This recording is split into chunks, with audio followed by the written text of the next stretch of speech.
that you turn to, someone you can rely on, closer each day, home and away.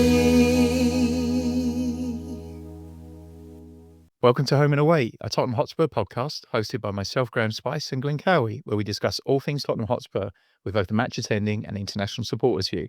How you doing, Glenn? Yeah, I'm good. Well, we're getting to the reason we're here, but we're back, Graham. We're back much sooner than we thought we would be. I sent you an email for a planning session at the end of June, and here we are. We'll have done about 7 episodes by then. Way things are going at the moment. Yeah, obviously the big news is that Ange was relieved of his duties, as they put it. Yeah.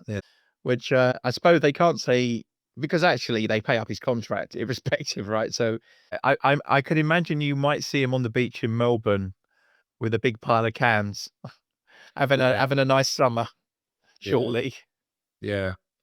It was funny to go back to where I was, and it's kind of like, where were you when you found out? So we got away for the weekend, as you know, and it was a long weekend here, and we had lovely times. We stayed in a cottage. It was a working farm, and the farmers, they came over and they saw you and they said hi, and they provided like fresh bread and eggs from the chickens in the mornings for your breakfast, and really nice people, and had a wood fire and all that. So anyway, we got there Friday night, and I heard Liam getting up, and he didn't have his phone or his iPad with him or anything, so he put telly on to find something to watch, and it was on Channel 7, which is 7 News here, and he said it was just a longer ticker on the bottom, and he went, "Dad, I'm just being sacked." Yeah, I think we've been expecting it for a while, because there was a lot of rumours. You probably missed most of it because you're probably asleep. But Yeah. all day on Friday, the rumours were coming thick and fast, and they were coming from more and more reputable sources as the day went on, until eventually it was just a matter of time. And I don't know why they left it 16 days after the final, maybe just to milk the PR from that a little. Well, I've heard mixed reports that the day he was actually sacked was the day after 2 years to the day after, the day 24 hours after he'd signed 2 years on, and then therefore we only had to pay him. We had to pay him less than so we had to pay him less than we would have, which I believe is true. I can believe that at our club. Yeah, absolutely can believe that. Yeah, enough. I was looking at an article about that mentioned that there was a Sun run a story that the BBC had mentioned that maybe it had something to do with the date. The date was chosen specifically. Yeah, and then we'll get into that in a minute on Frank, but we've got to pay some money to get him and his backroom staff out for Brentford. But just back to Ange, I still am, I guess. I'm less angry now. I'm just a bit gutted, really, because I think it's like we said, mate, a few episodes ago, to dare is to do. Well, apparently to dare is not to do. And if I have to hear from the club again, the game is about glory, or it's all bullshit. It's all bullshit. And now, would we all agree that Ange could have done with some better coaches around him, or one coach around him? Yes. And Ryan Mason moving on, who knows what was going to happen? Like, he could have brought somebody in alongside him. And look, it could have blown up in our face and his face, but I think the guy, he earned another go at the Premier League. He earned it, yeah. Just to see, and I'll tell you another thing: the Champions League. Not for one moment am I sitting here and saying we would have won it under Ange Postecoglou, but what I am saying is there's a hell of a lot of jeopardy created with the new format. In the team that finished first in the Champions League, Liverpool, went out in the last 16. And I think PSG finished 15th, and they won it. So it's about the form as well. A lot of it's on form, right? Correct. So you could have seen a bit of a run. Yeah, like in terms of it's almost akin to the team that finishes 6th in the Championship and end up on the Premier League. That's what happened with Sunderland, wasn't it? Yeah, the same. So maybe we had the right hit the form at exactly the right time. Correct, and you could be saying the same for us for the Europa League. I don't think we ever have a manager who is as good with people ever again. I think he just gets it. I think he is a wonderful human. And there's a really nice story. I'm not sure if you've read it, but it's on The Athletic. I'll send it to you. But there's a Tottenham fan who, by complete chance, had booked a holiday many months ago and he ended up in the same resort as Ange and his family in Greece. This was like last week. Oh, wow. And like he didn't want to. The article says like he didn't want Just to. the one they bought him a bottle of wine. Correct. Yeah. I want a bottle of wine. Then a bottle of wine to his room and a letter, a handwritten letter from all of him and all of his mates. But then Ange Postecoglou came down and he was eating breakfast and he felt a hand on his shoulder and he turned around and it was Ange Postecoglou with a signed Tottenham shirt for him. Oh, that's cool, isn't it? He just gets it. And I don't know. I have a question. I have many questions about it. It's like, does Ange go on holiday with a suitcase full of signed Tottenham shirts? Yeah, did he just have one kicking about? Was it your kid's one or his? Yeah. Take that off, Johnny. I'm gonna fake all the signatures on it. Yeah, I'm thinking Del Boy and Rodney, like he's got in dirty room. Yeah. Or he ran down and got a fake one in Greece and got it Off a guy on the beach. Yeah. Yes, and there's that story kicking around. And I know you wanted to cover his statement in a moment on what he actually said, but I'm just sad about it, to be honest. I don't know that we'll ever have a guy I think what's connected. I think what's made it worse is that we've all been on a real high. Yeah. Because of the win. It's the first time we felt like this for a long time, and now we've all come crashing back down again. Because the reality's bitten, right? I guess after Friday when I was really quite upset, especially with the way it was done. Yeah. And I started to look at, if you look at it objectively, the league, if you forget the last 3 rounds of the Europa League, we would have expected him to be sacked based on the league performances, right? And we were very poor. And even we said, even with the players back, we didn't look any better.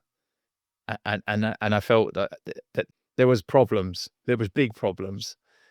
And of course, it's very easy to kind of forget all of that when obviously we've had the euphoria of winning the Europa League. But so if I'm now with a bit of time after the decision, I can understand it from the club perspective. I can, but for me, football's not a numbers game, right? It's emotion. Yeah. And I felt for what he'd given us, he deserved it.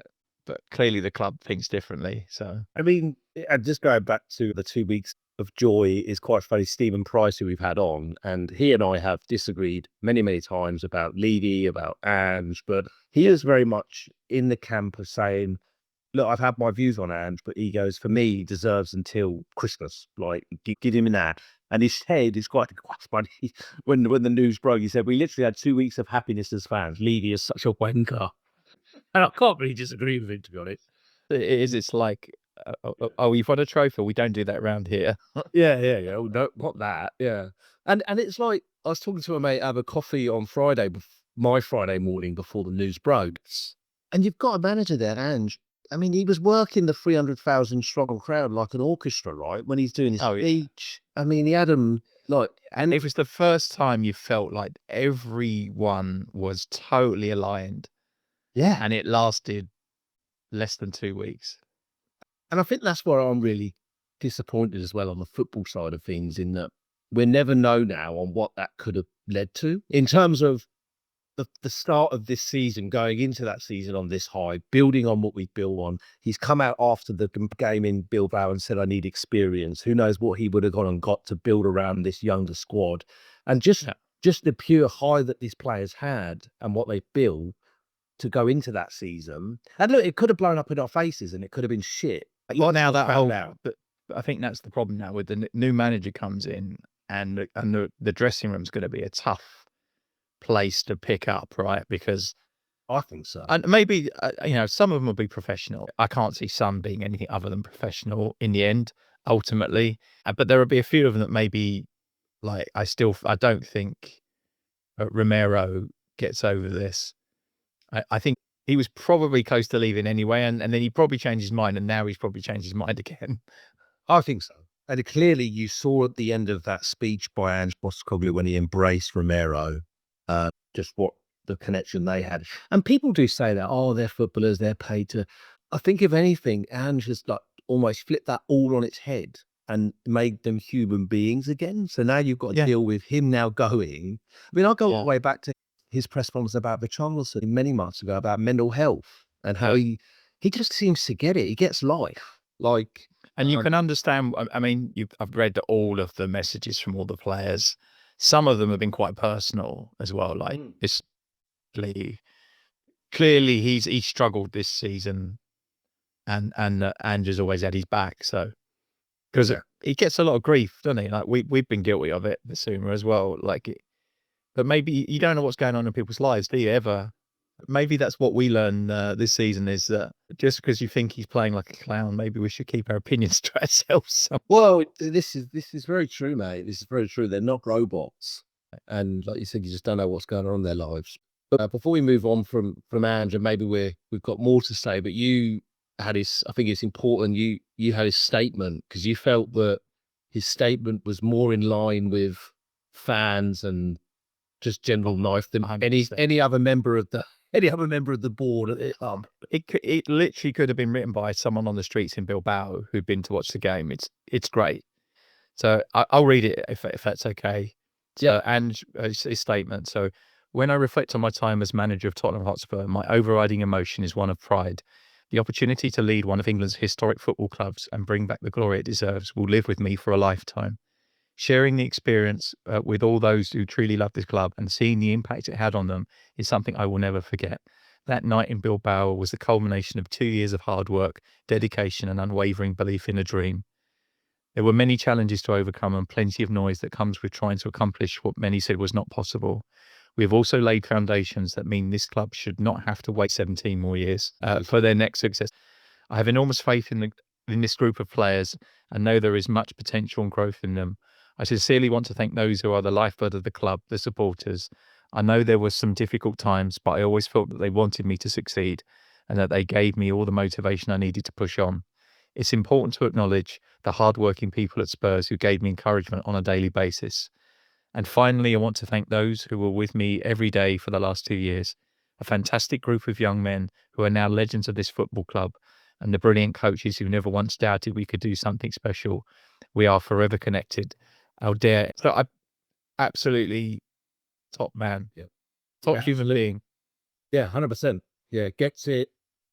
A good human, a guy that will always live in legendary status for me. Yes, we know that the Premier League form wasn't good, but then the other thing, Graham, he said that. He came out and said in January, I made a decision. Yeah. And he said some in the club didn't agree with that. So clearly there's still fractions that don't know what happened. Yeah, and that probably factored into the decision, right? I would imagine that. And I think I think later on they explained the decision a bit more, and they talked about we need a manager who can fight on all fronts.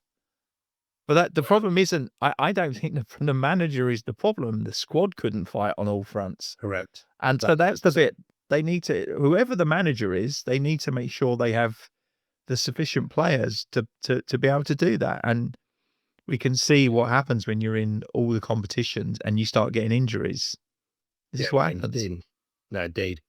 Well, on that, it seems the rumours have been going for the last 48 hours that BBC have now run with the story that we're talking to Brentford, which tells me this is pretty much done. And then you sent me that Fabrizio Romano. He said we're quite close to. Here we go.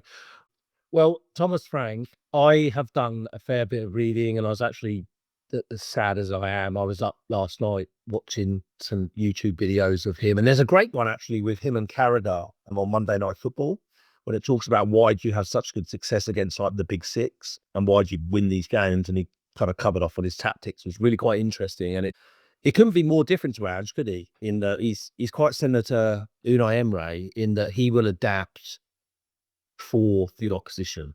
So I think if you're playing 2 games a week, he could set the team up completely differently based on the opposition, and he will coach and explain that to all the players for both games in a week. Well, and I say this very quietly for 2 reasons. One, because of the legacy the guy I'm about to mention has, and 2, because he's, despite us not liking him, he is very, very good at his job. He's Arsene Wenger vibes is what I get, because Frank didn't play at much of a level.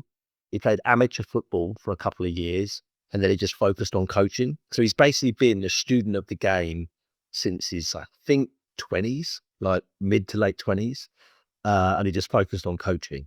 And it does have those Wenger vibes in terms of like how Wenger came to be, and And a very enthusiast guy. he didn't start off as the manager at Brentford either, did he? He was Assistant. he was coaching those I think he was an beatings. assistant, and then Yeah. so and what look, you can't, and like you said, I think a couple of episodes ago, I had no problem with Thomas Frank as an entity. I think No. he's a good manager. I think he's tactically very astute. The frustration I have is with the club on what's happened with Ange and what that may have given us as far as a springboard. And I think Frank, for all of his tactical nous and all of the things that he's good at, he's going to have a bit of a job on in terms of getting the dressing room won over, like in terms of I'm here now. And I think that's the difference between managing a club like Brentford and managing a club like Tottenham, is that there's a fair amount. Bigger clubs have more egos, right? Because those players have made it. They have a very high opinion of themselves. A lot of them. I can think of one that particularly springs to mind. Yeah. It will be harder because you're right. They'll be like, show me, prove it to me that you're good enough. And I think he will. I think he will win them over. But would it be soon enough that we don't lose people in the summer over it? Will we have lost players before they even play for him? I guess is the question.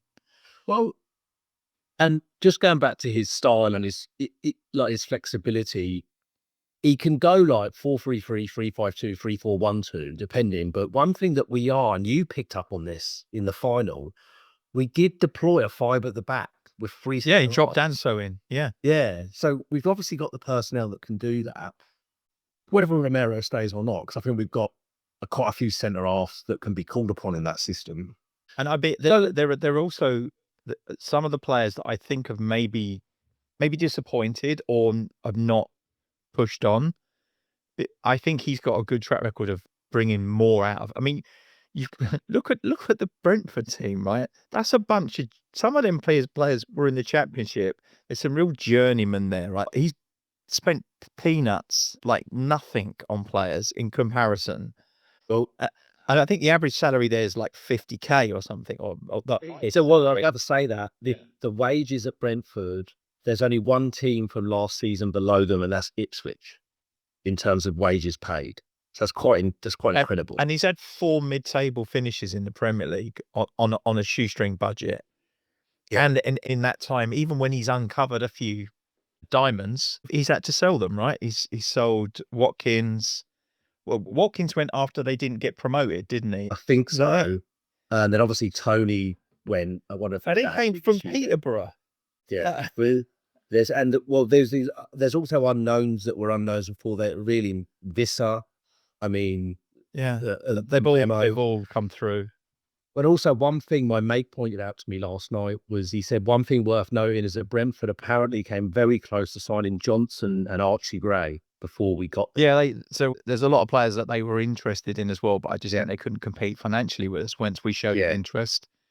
So that would be, I mean, one is obviously a fan, but then the other, for all of his, like, I guess, strengths, the one thing that always worries me, because we've seen it with Potter when he left Brighton, we've seen it to a similar extent with Ajax when players leave Ajax, and we've talked about this. Yeah, when you've got these systems and these clubs and these ways of doing things work, I guarantee you Brentford will bring in a new manager, but they won't miss a beat. No, absolutely similar. It'll be similar to what happened at Brighton, and that's my one big question mark over him as an entity. Is taking him out of that, does he need that around him to succeed? And I don't know that he gets that at Spurs. So I don't think many managers do get what they need and what they want. Maybe that's, again, part of what needs to change. It isn't just the manager that needs to change. It's the whole wrapper around the manager, all levels of the football club. But it sounds like, Monday, or we kind of knew that. Like, would we have noticed if they hadn't told us, even, because he's been the most anonymous. Who was that other? Do you remember that American bloke they brought in as a finance guy? Probably. Yeah. I think it was to get a naming rights deal for the stadium. That went well, didn't it? He didn't last very long either. I don't know.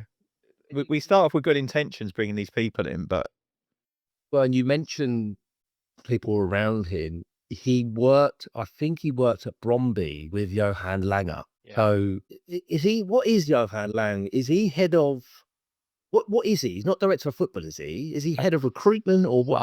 I don't know. I think he's actually director of football at the moment. Well, there's definitely synergies there. Yeah, I The just, two of them. it'd be interesting because there's still, this is the thing, is that we've got Munn going, we've got the new CEO coming, we're going to have a new manager. We're still hearing a lots of rumors about Paratici. Paratici apparently can't start till July. That's when his ban finishes.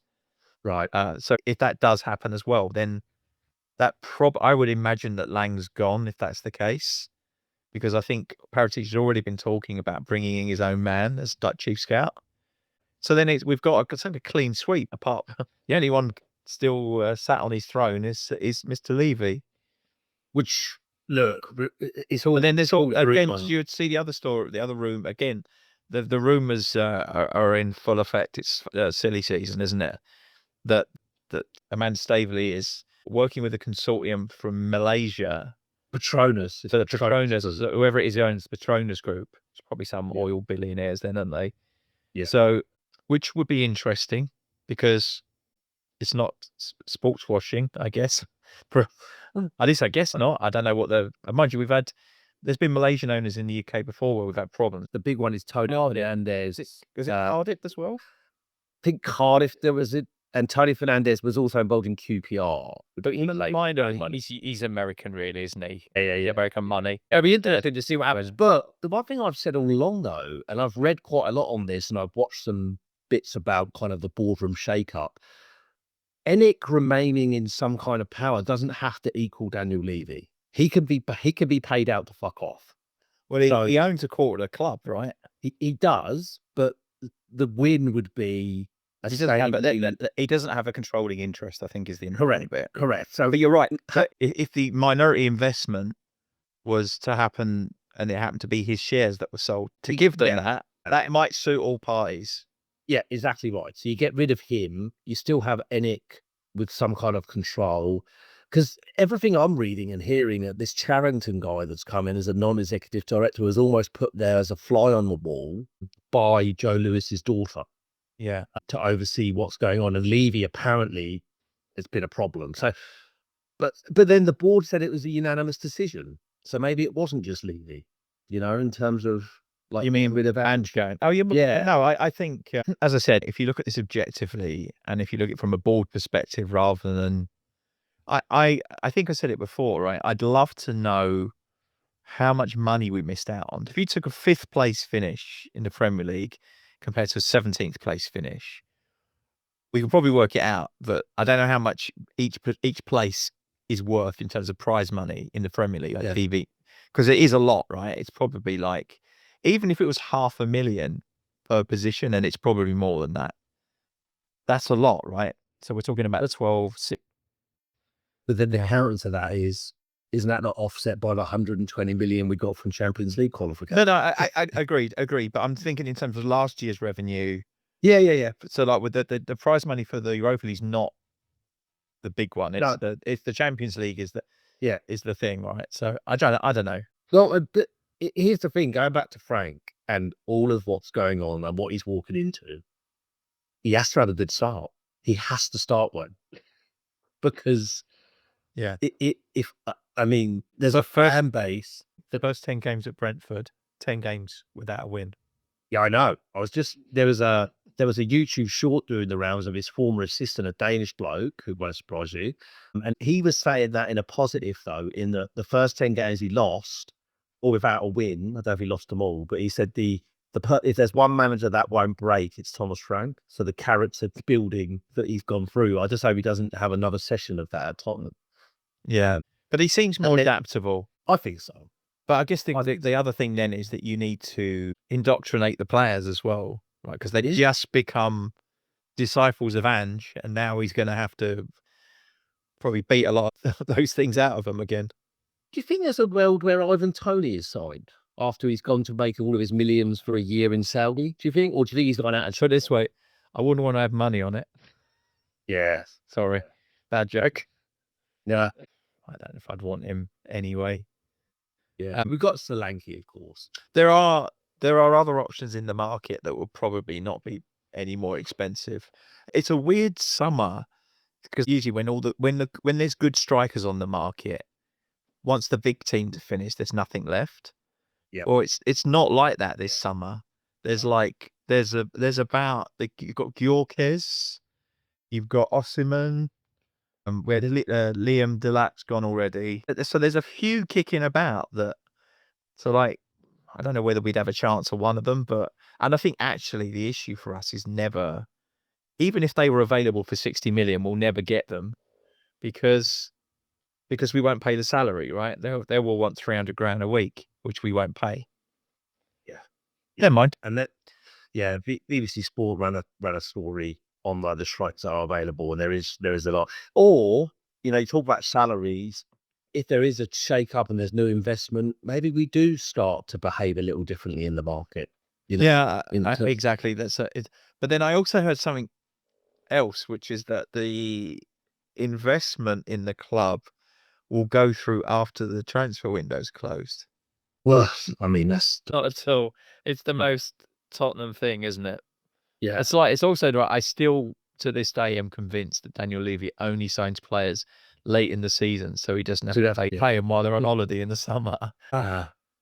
Well, yeah, I think if we look at the positives for Frank, right, there's like that tactical adaptability. So we're not going to play one rigid system where it's not going to be it's who we are. It will be today, Matthew, we are this. And we'll do something we'll do something different every day. We'll play according to the team that we're playing. He has, I think, last season or the season, I can't remember which season it was, averaging 12 to 16 goals from set pieces, his teams. So that's really positive. That's something that we've really struggled with, isn't it? And for the only time we ever had a lot of success with set pieces when we had that Italian magician who did all of our offensive set pieces. He seemed to be an absolute genius at it. Yeah. And then player development and unity. And I think it's something I like. Obviously, we've talked a lot about Ange, but I don't feel like a lot of the players improved that much under him, with one or two notable exceptions like Bergvall. But I think Bergvall was going to get better just through being played. Whoever played him, I don't think specifically it was Ange that caused that. Like, I don't think that Brennan Johnson got much better. He got much better at a 2-foot tapping. But and he scored tonight, didn't he? For the post. They came from 3-0 down to 3-3. And he scores yeah. Fantastic. So that's encouraging that he works well with some of the younger players. Well, we've got a lot of good young talent that really needs to be developed and not just sat on a bench. Like, I think Mikey Moore, he played quite a lot early in the season, but then he ended up like, I don't know if he was ostracized or what happened, but he kept saying, oh, they're young, you have to protect them. It didn't feel to me like he was being protected. And the same could be said for Scarlett as an example. Yeah. Scarlett was hardly used in the second half of the season. So he made a conscious decision with Lancashire and him to switch them. So they did half a season on loan each. Lancashire's loan was awful, was a terrible choice. He's a good player, and I think but the problem is, as soon as they signed him, they signed another striker. And so he hardly played. And then Scarlett was playing, and then when he came back to us, he hardly played. So who's the kid that scored in Europa, and he was actually in the squad for the final, Ajayi. Yeah. He's another one. He looks good. He does. And then we've got a few out on loan returning. And then we've got, is Vustovic signing this year? He's coming, right? Yeah. I do wonder what will happen there. I don't think he's ready, but we'll see. Yeah. I want to see him in pre-season first to make some. Yeah. I want to see some actual team playing a Spurs shirt. And then exactly. Talking of pre-season, I'm actually, a lot of the kickoff times for me will be at a reasonable hour because a lot of it is in Asia. Yeah. So that'd be good. But I'll tell you what as well, something we haven't touched on, we've talked a little about like pre-season, what we look ahead, but Frank's, if it is Thomas Frank, which sounds like it is, his first competitive game will be the Super Cup. Is it? Yeah. I don't know what date. I don't know what the date for the start of the Prem season is. So the Super Cup is the 13th of August, and that following weekend is the opener. Okay, so it's a little bit later this year. Okay, Yeah. so that's cool. So We're looking for tickets to get out there to it. I've seen nothing on the club as far as announcements and banners. Have you? No, I seen hadn't them? either. If I see it, I'll certainly apply. I don't think we'll. I mean, obviously, it's only 25,000 seat stadium. Yeah, as I say, our listeners will hear our chatter about season tickets here, but no, just use mine as well for the law. Yeah, I'll apply for both for sure. Yeah. So I'm going. Me, Josh, and Thomas are gonna book flights and hotel and stuff. And even if we don't get tickets, we're gonna go anyway. Just think it'd be a nice 2 or 3 days lads tour. Well, I do wonder that it's weird because it is a competitive game, but it doesn't have the feel of a massive game. So I do wonder It's like it's kind of like Charity Shield. It feels a bit correct. Like, isn't it? Yeah. You might find yourself fortunate, and I do hope and wonder if the stadium itself is more of a split for fans than it is corporate nonsense. No, it isn't. It's absolute Same bullshit. Yeah, same shit. I think the problem is, right. I just to give you an example. Last summer, I applied for QPR pre-season tickets. Right, tickets to go watch a pre-season friendly at QPR. I think we had. I don't know how many tickets we had. I didn't even get close for a pre-season match with loyalty points. Nowhere near. So yeah, it's very, very competitive market. And take the Super Cup for what it's worth, in that it's an opportunity for us to see Frank early against a really good team. In his first European match, and his first European match ever is the Super Cup final. Yeah. So that's kind of weird, isn't it? It will be interesting to see how we go. I guess it will give us an idea of what our Champions League campaign's going to be like, won't it? 100%. So why not? The best thing to do is play the best team in the competition first of all, and then you can gauge where you are against that. Look, and it'll be interesting because he's never actually played. I think he had 1 or 2 qualifying round games in the Europa League with Bromby, but that's it. I don't think he's ever really dabbled in European football. But if you think of his background and you think of what he does well, that should equal. He should be able to replicate that, right? He's a good manager, clearly. So we'll see. I guess we'll find out. We'll find out. Again, I've gone down the Thomas Frank rabbit hole. I read that at Brentford they hired a bunch of summer interns, like university students, to go out and do analysis of the market, of the way that the players, all kinds of lots of really interesting research, which would then be used to shape how he managed the team, coached it. They looked at everything like injuries and like just use they generated a lot of data, which was then fed into the club and used in terms of decisions. So it was quite interesting to read. And so I hope whatever we got, that we build what's made him successful. Let's try and not recreate the whole thing, because otherwise Levy will start paying really low salaries. But I mean, all the things that help for him to be the best possible version of himself for us. Yeah, exactly. That's what we need. Well, this is it. And look, we may all be sat here in 3 months' time, 4 months' time, or Christmas, whatever it is, and be like, oh, look, it's going really well. And thus far, the club have been vindicated. But as I said to Stephen over messaging the other day, the only person that's vindicated in this right moment is Ange Postecoglou. He's the only one, because he took a risk and it paid off. So exactly what it said on the tin. Yeah, correct. So I wish, and I think that's a really good way for me to finish on what I've got to say. But I wish Ange Postecoglou all the success in the world. And we're hearing that he's linked with a Premier League club. I don't know who that might be, because I can't really think of many that don't have a manager. No, it's not an obvious one, is it? Yeah, there's no obvious ones. I mentioned off air, would it be somebody like Sunderland who have just come up? Maybe, I don't know. But Everton have a manager. Villa are set. Bournemouth are good. Yeah, so it'd be interesting to see. Or he just takes a break. But whatever he does, he deserves it. Brentford, yes, Brentford, straight swap. Yeah, doing a straight swap. Well, and there's a sense of irony, isn't there? the only team that we did the double over last season, we're about to get their manager. Yeah, that is an interesting one though. Last 2 seasons we played them 4 times, and they've only got 1 point off of us. Yeah. 4 matches.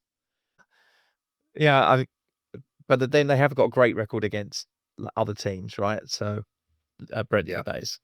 But he seems to do really well against the bigger sides. It's funny though. There's always bogey sides though. Like we're Man City's bogey side, right? We've taken so many points off them in seasons and situations where it just didn't seem possible. Yeah, interesting. So likewise for me, if it's the last time we talk about him in any great detail, then I want to pass my sincere thanks and gratitude to Ange Postecoglou for giving me some of the best memories that I'll ever have around football with my kids. Something really special for me, and I will cherish them. Same. As I said to my mate, like I wouldn't change it for the world or how it played out. And I hope to meet him one day, shake his hand and say thank you, and replicate what that guy did with the letter and the bottle of wine. You know. So yeah, nice. I mean, at least he did something that we all would have done. I think. 100%. I've still seen a lot of negative sentiment on it, and people who are happy, and just think, well, can you not? I mean, we've had 2 weeks of absolute elation. Like, you just enjoy it for what it is. Yeah, enjoy it for what it is. Exactly. Because I think there's that, right? What is football if there isn't that? And I haven't felt like that.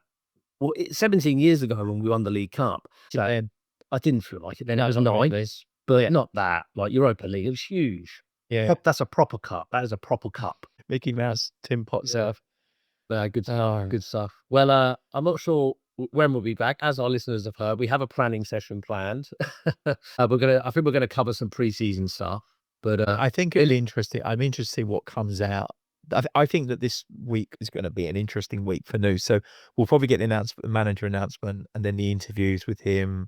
They usually do all that when he does the signing, don't they? They record it all. So I reckon he's at the training ground now, and that we'll probably see that tomorrow. Well, it's like a 5-star hotel at the training ground, isn't it? Because that's what they did with the arena. You probably stay overnight there. Yeah, so if we stay the night, and then it will be announced tomorrow.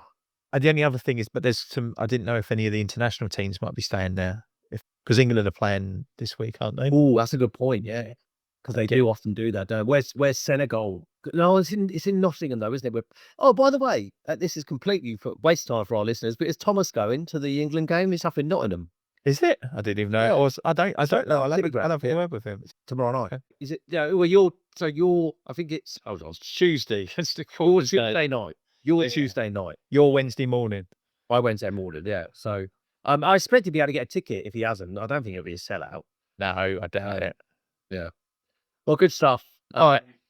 As always, from me, closing us out from my perspective. Thank you, Ange, and come on, you Spurs. Thanks for everyone who's listened in. Please like and subscribe to the podcast to tickle the algorithm so we can get in front of more Spurs supporters. And again, thank you, Ange, and come on, you Spurs. You can contact us on email at tottenhamhomeandaway@gmail.com or on Twitter X @TottenhamH&A. Let me be the one that you turn to, someone you can rely on closer each day.